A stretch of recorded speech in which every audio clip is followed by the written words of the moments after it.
কিছুদিন আগে এই সার্কেল সিনারিটির একটি ছবি পোস্ট করেছিলাম। সেই ছবিটা দেখে অনেকে দেখতে চেয়েছিলেন কিভাবে এঁকেছি।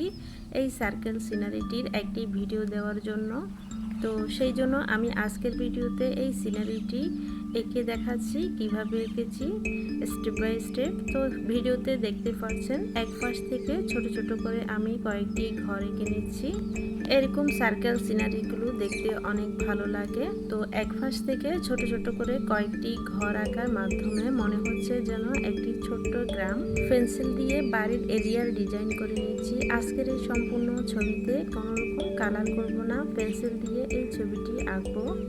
তো দেখতেই পাচ্ছ কিভাবে আমি ঘরগুলো এঁকেছি। ঘরের দরজা জানালা এঁকে নিচ্ছি। তো ঘরের চালে হালকাভাবে কিছুটা পেন্সিল শেডিং করে নিচ্ছি।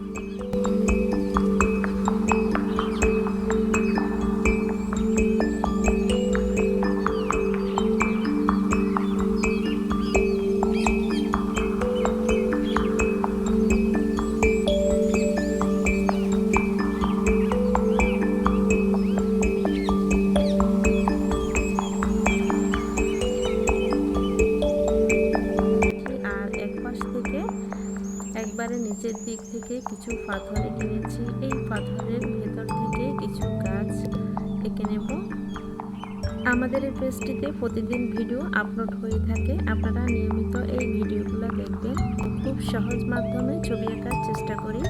ছোট থেকে বড় সবাই দেখে দেখে ছবি আঁকা শিখতে পারবে এবং কাউকে শেখাতে পারবে। ছবি আঁকা সম্পর্কে আপনাদের কোনো কিছু জানার থাকলে কমেন্ট বক্সে জানাতে পারেন। আপনাদের মধ্যে অনেকে জানতে চেয়েছেন আমি অনলাইনে কোনো ক্লাস করাই নাকি। না, আমি অনলাইনে কোনো ক্লাস নিই না। আপনারা ছবি আঁকা শিখতে চাইলে নিয়মিত আমার ভিডিওগুলো দেখবেন। এছাড়াও আমাদের ইউটিউব চ্যানেল আছে, আরও লং প্রসেসে ছবি আঁকা দেখানো হয়। ফেসবুকের বাড়িতে ইউটিউব চ্যানেলের লিঙ্ক দেওয়া আছে, আপনারা ইউটিউব চ্যানেলটি সাবস্ক্রাইব করে নিয়মিত ভিডিওগুলো দেখতে পারেন। সহজ মাধ্যমে ইউটিউব চ্যানেলে আরও লং প্রসেসে ভিডিও দেখানো হয়।